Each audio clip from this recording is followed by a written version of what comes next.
Pakinggan natin to sinabon ng kontraktor. Ito pasok. Mga senadora ang mga contractors ng umano'y maanumalyang flood control projects. Ang kontratistang si Sara Diskaya umamin na may 28 luxury cars at isa sa may-ari ng siyam na kumpanyang nakakuha ng proyekto sa Itong balita na to, si Diskaya umamin na meron siyang 29 na luxury cars. Umamin? Nagpa-interview pa nga yan eh. Nagbayad pa nga daw, sabi ni Vico Soto, ng 10 milyon. Nagbayad kay Julius Babaw, nagbayad kay Corina Sanchez, para lang interviewin siya at ipagyabang kung gaano siya kayaman. So ano yung sinasabi nyo na napatunayan sa hearing na to na may-ari siya ng mga luxury car? Pinagyayabang nga niya yun eh. Di ba? Dito ako talaga sobrang disappointed eh. Kasi ang tapang nitong Ale, kumakalat yung mga pictures niya online. Sigang-siga siya, nag-smirk with her British accent. Hindi siya nagpunta nung una, so ang daming kumakalat na video about her. Tapos, so sikat na sikat siya. Kumalat kung gaano sila kayaman. Nagbayad sila noon ng 10 milyon para ipagyabang kung gaano sila kayaman. For 1 full week, wala tayong ibang nakikita sa social media kung gaano sila kayaman. And that's free advertising. Again they paid 10 million bawat isa. So 20 million just to flaunt their assets, their lavish lifestyle. So dahil dito sa Senate inquiry na to at nalagay sila sa listahan, pinatawag sila dito, hindi sila dumating nung una.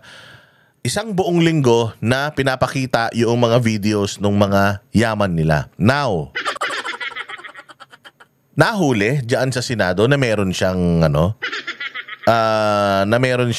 luxury vehicles. Sinasabi nga niya sa kanyang mga interview na may luxury vehicles siya. Tsaka, ano ba tong hearing na to? Itong hearing ba na to tungkol sa flood control o tungkol sa yaman ng punyetang tao na to? Yun ang tanong. Tungkol ba sa flood control o sa yaman? Kasi tingnan mo ano yung mga tanong sa kanya? Ilan ang luxury vehicles mo? Wow, sana all. Hindi bang yabang-yabang niya? Meron akong Maybach, meron akong G63, meron akong autobiography na Range Rover, meron akong pula at saka itim na GMC, meron pa ako Suburban, meron pa akong mga Land Cruiser, meron pa akong mga Escalade na long wheelbase. Meron akong Rolls Royce. So binili mo yung Rolls Royce dahil sa payong? Opo. So binili mo lahat to ng brand new? Opo.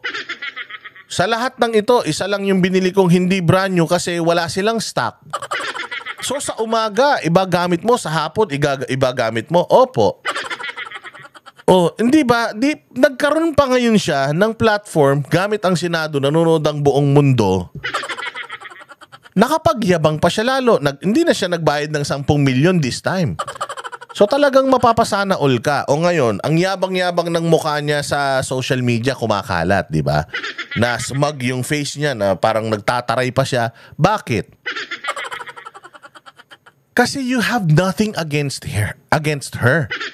Wala kayong konkreto na mga flood control projects na sumablay. For example, sumablay itong flood control na to, ikaw yung contractor, ghost project ito, anong masasabi mo?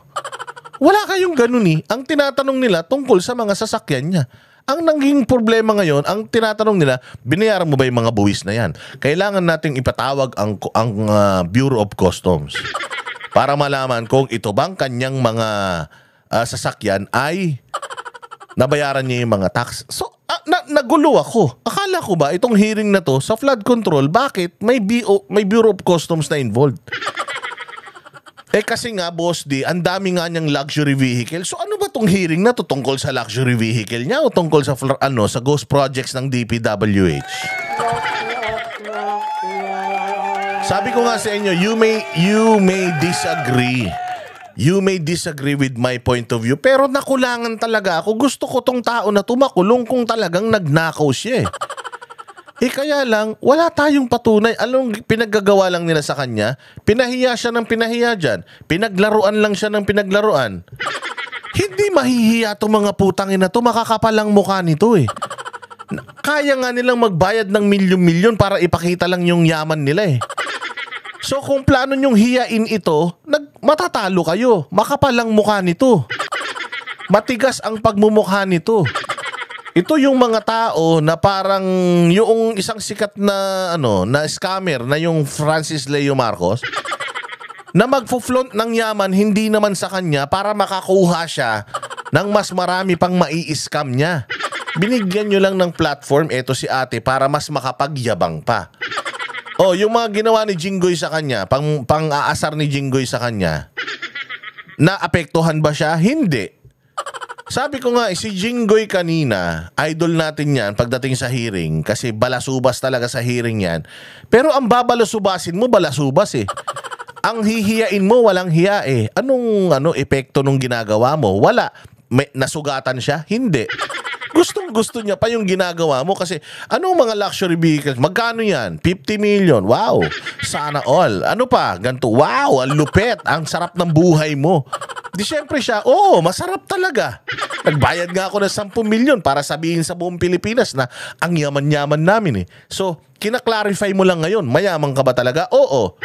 Hindi ba? Para lang si Jinggoy naging si Julius Babaw. Si Julius Babaw noon, wow, alright. Ganun lang ng ganun, di ba? Sana all. Pero si Jinggoy may halong pang sasampal, pang kukurot, but parang ganun din. Parang in-interview lang niya at ito namang isa, inilabas yung yaman niya. Meron ba? Anong nasugatan natin siya tungkol sa flood control? Hindi. Tinanong lang siya tungkol dun sa mga kontrata. Siyam na kontrata, ikaw ang may-ari, kayo naglalaban-laban. Niloloko niyo yun. Okay, umamin siya. Tapos, makukulong ba siya dahil dun? Di ba? Mas maganda sana, mga senators, kung ikaw, Diskaya, 5 tong proyekto na to, putang inang yan, itong 5 na to, ghost projects. Ang contractor, St. Timothy, at kung Alpha Omega, kung ano-ano pa, St. Gerard. Sa'yo lahat to, ipaliwanag mo, bakit ganito yung trabaho nyo? Bakit sinabi nyo na completed dito, kumuha kayo ng pera sa gobyerno, tapos hindi nyo ginawa itong project na to? Yun ang ipaliwanag mo. Kung doon sana tayo umikot, putya yan, pwede na nating sampahan ng kaso to. Pero kung sasampahan natin to ng kaso, hindi siya nagbayad ng tamang buwis sa mga sasakyan niya. Di ba nagulat ka rin? Paano doon umikot yung tanong sa yaman niya parang hindi, boss Dada, tinatanong lang siya kung saan niya nakuha yung yaman niya. Kung sa kurakot ba? Aamin ba naman yan? Dapat magpakita tayo ng ebidensya na magnanakaw talaga yan, na sindikato talaga yan, para makasuhan natin yan. Kanina ba, sa tingin ninyo, makakasuhan ba to sa mga tanong sa kanya kanina? And the questions about her is pare-parehas. Si Tito Soto, yun din ang tanong sa kanya. Buti nga yung kay Bato, yung kay Jinggoy, kahit papaano nalaman na yung dami, yung hocus pocus diyan sa DPWH na iisang kontraktor ang nagbibid sa project. Siyam na kontraktor sabay-sabay nagbibid sa isang project. Di puta, naglokohan kayo. Siya din ang mananalo kahit na kung sinong piliin mo sa siyam, siya rin yun. Di ba ngayon, yung part na yun, okay. Maganda yun. At least nalaman natin talagang kailangan pa ba natin malamang balasubas ang DPWH? Balasubas naman talaga sila. Di ba? Pero sana itong mga kontraktor na ito, napaamin natin na gumagawa sila ng hocus-pocus, may kasabwat sila sa DPWH at saka na congressman o senador. Kung meron tayong specific na ghost project na idinidikit natin sa kanila. Wala Sige. Mahalaan. Nasa frontline ng balitang yan si Mayan Los Baños. Sa pagpapatuloy ng pagdinig ng Senate Blue Ribbon Committee tungkol sa mga anomalya sa flood control projects, humarap ang mga contractors ng mga proyektong ito.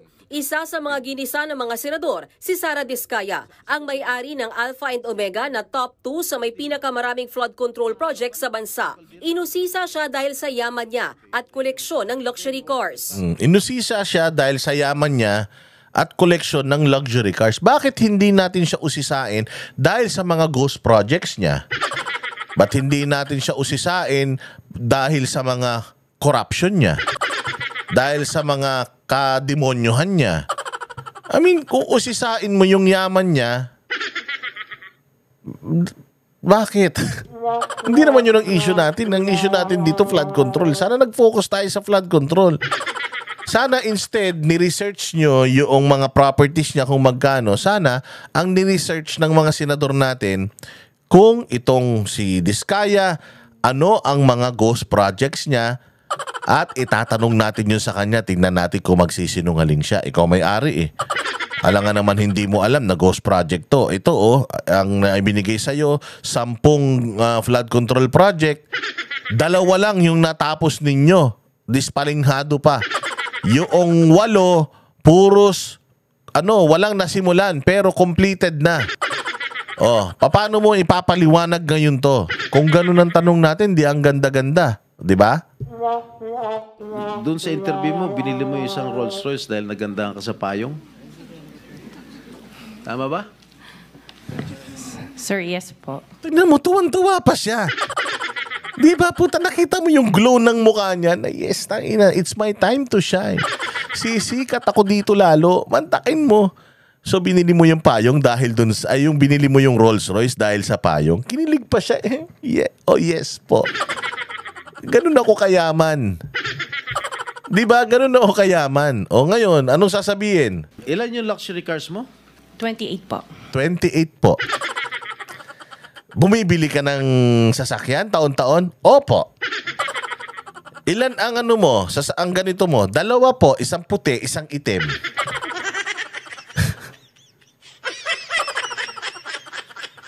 Ano yun? Anong naresolba natin dun? Alam na natin yung mga impormasyon na yon. Saan mo kinuha yung pera na yan? Sa trabaho na mayamang kami.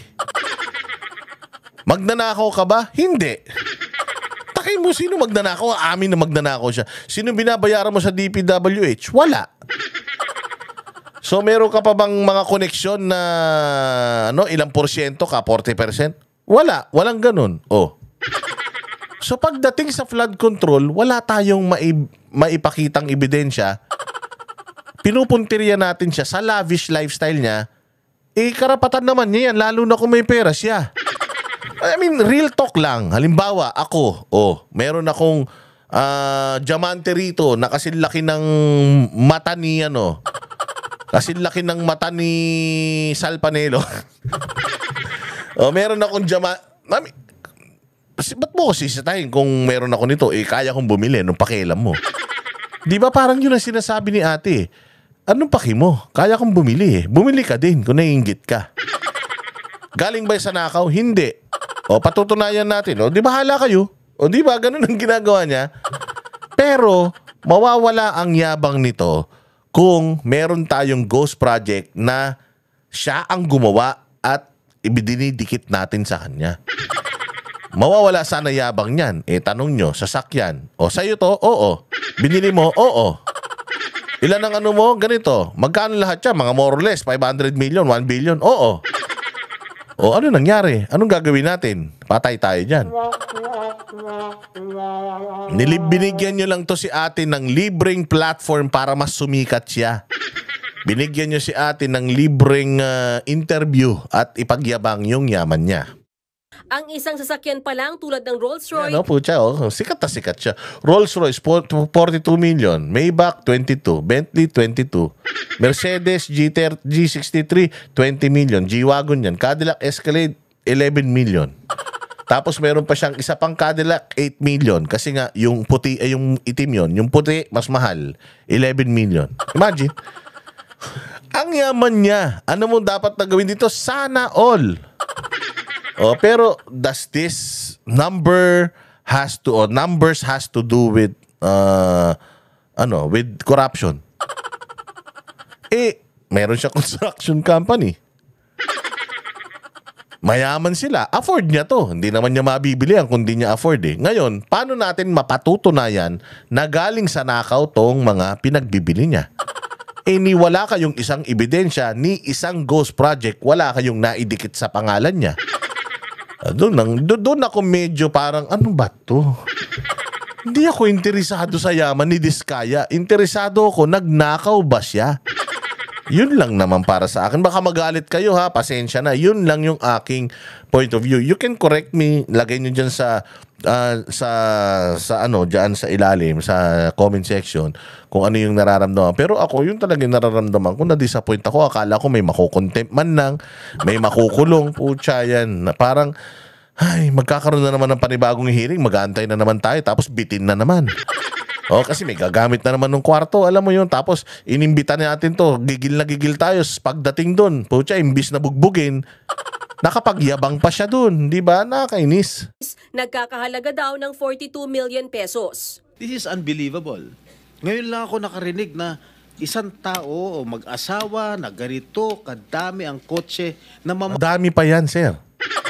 Madami pa yan. I am telling you, alam nyo yan. Yang isang Rolls Royce niya na 42 million, isang relos lang ni congressman yan.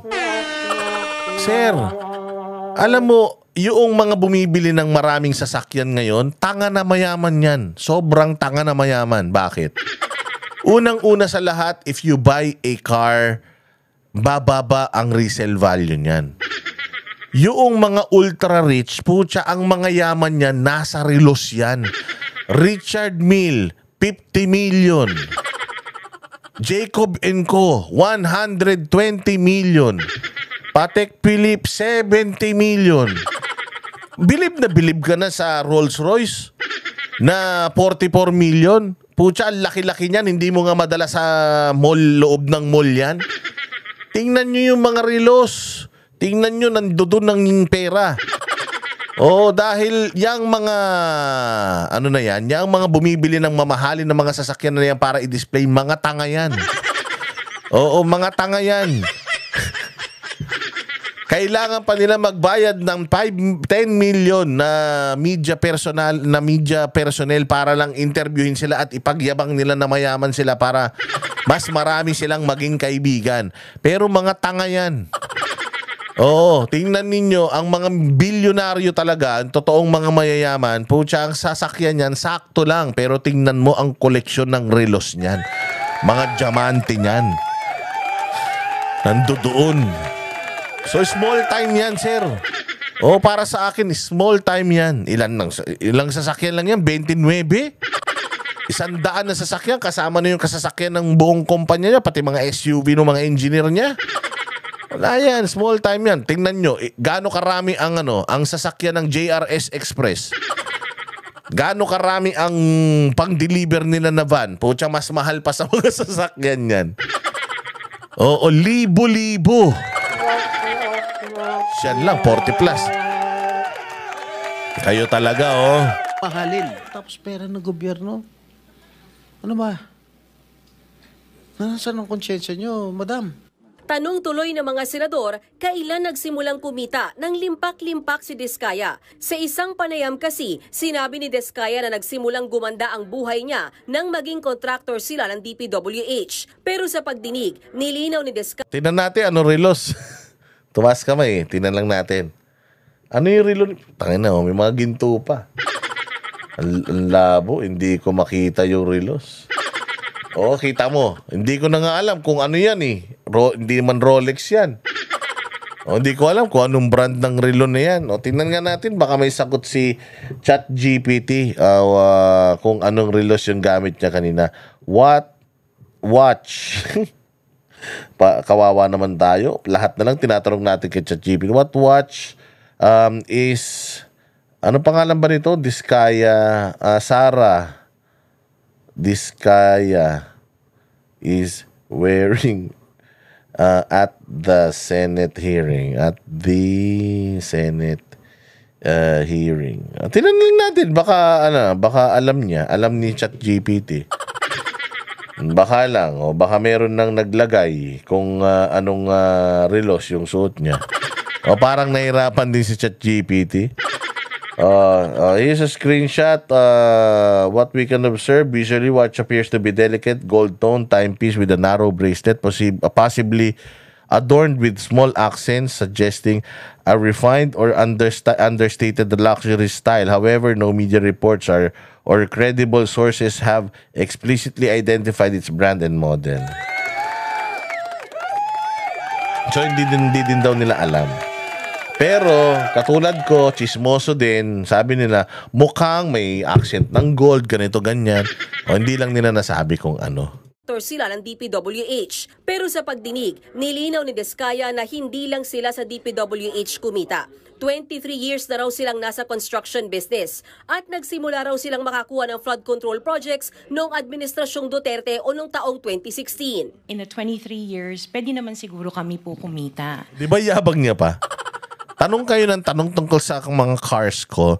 In 23 years in the business, I think pwede naman siguro kaming kumita at afford naman natin yan, di ba? O nakapagsalita ba sila? Hindi. Yung billion, when I said DPWH, because prior to that, we were in local government. So ang hirap makasingil sa local government. They spliced the video that was taken of me and just mentioned the DPWH. Mula 2022 hanggang 2025, posibleng umabot na raw sa 400 proyekto ang nakuha ni Diskaya sa DPWH. Nationwide din ang mga kontrata nila pero wala raw silang ghost project. Dahil tila pinapaboran daw ang mga kumpanya ni Diskaya, tinanong tuloy siya kung may connection siya sa DPWH. O yun ang problema. O tingnan ninyo ha. Wala pala siyang problema. I mean, sige, i-minus natin yung mga sasakyan. According dito sa balita na to, wala siyang ghost projects. I mean, nakasama siya sa listahan ni Presidente Bongbong Marcos as one of the most most favored contractors dahil mantaki mo 400 contracts yung napunta sa kanya. So, sinisiyasat nila kung bakit paborito ka. Bakit yun ang tinatanong natin? Dapat ang tinatanong nga natin dito, ito ba si ate, regardless kung paborito siya, ang tanong natin, dispalinghado ba yung mga ginawa nitong mga projects? Because kung hindi natin siya dapat ginaganyan. Parang naiinggit lang tayo sa kanya dahil sobrang yaman niya. Sana all tayo kaya pinipersonal natin siya. Pero may ghost project siya? Wala. Dawa, sabi ng balita. Meron siyang mga palpak na mga trabaho. Di sana yun ang tinatanong sa kanya. Hindi Ang tinatanong sa kanya yung lifestyle nila eh. So itong hearing na to, tungkol sa lifestyle niya. Wala tayong pakialam sa tao na yan. Bilhin niya kung anong gusto niya. Bilhin ko siya, kainin niya lahat yan. Lunukin niya lahat yung sasakyan na yan for all we care. Ang tanong natin, magnanakaw ba to? Ghost project contractor ba to? Kung hindi, anak ng tinapay. Anong ginagawa nito dyan sa Senado? Sinong point person nyo sa DPWH na nagbibigay sa inyo ng informasyon na ito, o para sa inyo, ito para sa kanya? Sino? Sir, wala po akong nakakausap po. Patay. Wala. Duminay. O, wala na. O, so paano na? Wala kang kilala sa DPWH? Wala po. Hindi kami maniniwala niyan, wala kayong kilala sa Ay, DPWH. tayo dyan. Hindi namin kailangan, sir, yung naniniwala ka o hindi. Ang dapat, may ebidensya ka ba? Ano naman yun eh. Hindi naman importante dito, sir, kung ano yung opinion mo eh. Ang importante rito, can we file cases against these people? Can we recommend na ma-filean ng graft cases ang mga ito? Eh, kung pumunta yan dyan para ipahiya mo lang dahil mas marami siyang sasakyan kesa sa'yo, mali itong hearing na to. Inamin ni Diskaya na part owner siya ng 9 na construction companies na nakakuha ng proyekto sa gobyerno. Noong una, sinabi niyang nag-divest na siya rito at tanging Alpha and Omega lang ang tinututukan niya. Pero lumalabas na Chief Financial Officer pa pala siya ng ilang kumpanya. Ang 9 na kumpanya raw na ito, minsan pang naglalaban-laban sa iisang bidding. Kahit isa sa siyam na manalo, sa'yo pa rin yun, ikaw pa rin ang panalo. Correct? Opo. Ayun. So meron din naman maganda. Napaamin niya na siya lang ang nagbibid sa mga proyekto, mag-isa siya, lahat ng kumpanya niya. So yun yung mali. Isang mali dito is yung mga lisensya na papagamit. Yung isang lisensya na paaanak. Imbis na sana yung isa lang ang may-ari ng isang kumpanya, hindi. Lahat ng kumpanya, para makakuha sila ng mas maraming proyekto, pare-parehas, isa lang ang may-ari. Maganda yun. At least, nabisto natin siya doon. So, ang tanong, masasampahan ba natin siya ng kaso tungkol doon? Bawal ba yun? Kasi kung bawal yun, bakit hinahayaan ng DPWH na mangyari yun? So, yung part na yun, nagwagi tayo doon. At least, nalaman natin na tarantado rin pala talaga to. Oo. Pero ang tanong, usapin ito ng flood control project na palpak, lalo na kung ghost projects. Meron ba siya nun? Yun yung hindi natin napatunayan dito. Napatunayan natin, sindikato rin tong ungas na ito na yung mga loopholes sa rules, sa mga implementing rules and regulations, yung mga loopholes doon, they are capitalizing on it.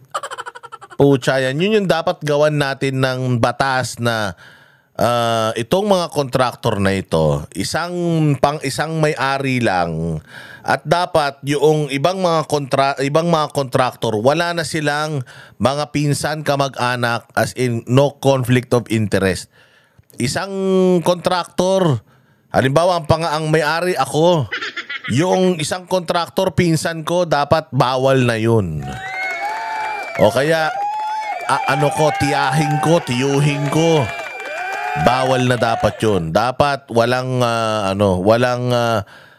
conflict of interest pagdating sa pagtanggap ng mga tawag diyan yung project. And dapat yung mga kumpanya, dapat balikan natin yung mga contractors. Mga senador, balikan niyo yung mga contractor. Tingnan ninyo kung itong contractor na ito capable ba o naglalagay lang para makakuha ng lisensya at project. Yun ang dapat nating No, but kaya ako naiinis kasi I was really expecting na itong babaeng to, meron talaga tayong matinding ebidensya laban sa kanya tungkol sa ghost project. Wala naman pala. Ay, sayang yung pag-aantay natin. Sagot po dyan, Senate Pro Temp, nagbibiding-bidingan. Hindi naman Ito pa ang isang magandang nangyari rito. Nalaman natin na magnanakaw tong putragis na ito. Ito, dapat kasuhan na kagad to, ha? Dapat kasuhan nyo na kagad tong hayop na ito. Huwag nyo nang patagalin pa. Dapat yung mukha nito ang kumalat sa social media. Para mahiya naman yung mga kamag-anak nito, pati magulang, nagpalaki ng ganito katarantadong tao. Salita ng diretso ang may-ari ng Wawaw Builders na si Mark Alan Arevalo nang tanungin ng mga senador tungkol sa ilang ghost projects umano sa Bulacan. I invoke my right against self-incrimination, Your Honor. Tangina, nagkaroon ng kumpanya, ng kontrata. Ni hindi marunong magsalita, I invoke my right to self-incrimination. Incrimination. Anong implementation? Tarantado ka. Ang ina ka, magnanakaw kang hayop ka. Mantakin mo itong Wawaw, meron tong mga ghost projects. Ba't hindi natin isinampal sa mukha niya yung mga ghost projects niya? Anak ng patingo. Tinatanong ko, how can my question incriminate you? Sorry po, Your Honor. Muntik tuloy siyang ipakontempt ng mga senador. Ang MG Samidan Construction naman na may 250,000 pesos lang na kapital pero nakakuha ng 5 bilyong pisong flood control projects, tinanong din tungkol sa umunoy ghost projects. Pero itinanggihan ng may-ari na si Marjorie Samidan. Lumulutang na ang mga katotohanan mula sa mga anomalya sa flood control projects. Pero marami pa ring mga baho ang dapat na halukayin. Marami pang baho na kailangan lumabas. Ngayon, hindi pa rin naituturo kung sino-sino ba ang nagpayaman habang nilulunod ang taong bayan. Ayan. So, hindi pa din kasi nga flood control. So, medyo bitin. Siguro, kung mas mahaba yung oras, baka meron pa tayong nabisto. Pero dahil sa limitado na oras, hindi rin masyadong nakakapagtanong yung ating mga contractors. Ayun na, yari. Kami ang boses ng masa, hindi natatakot.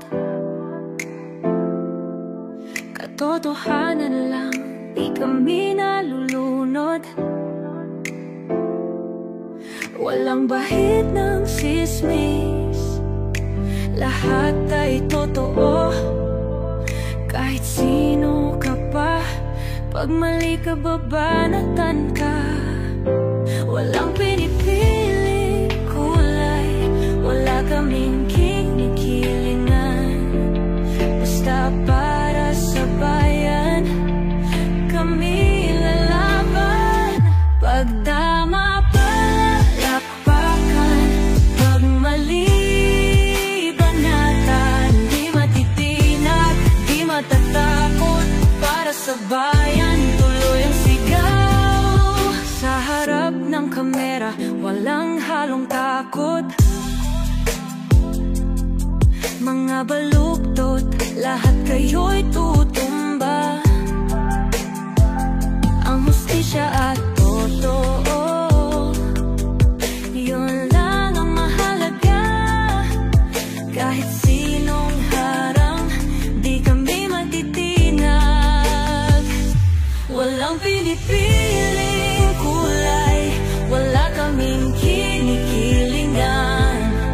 Basta para sa bayan, kami lalaban. Pag tama palakpakan, pag mali banatan. Di matitinag, di matatakot, para sa bayan.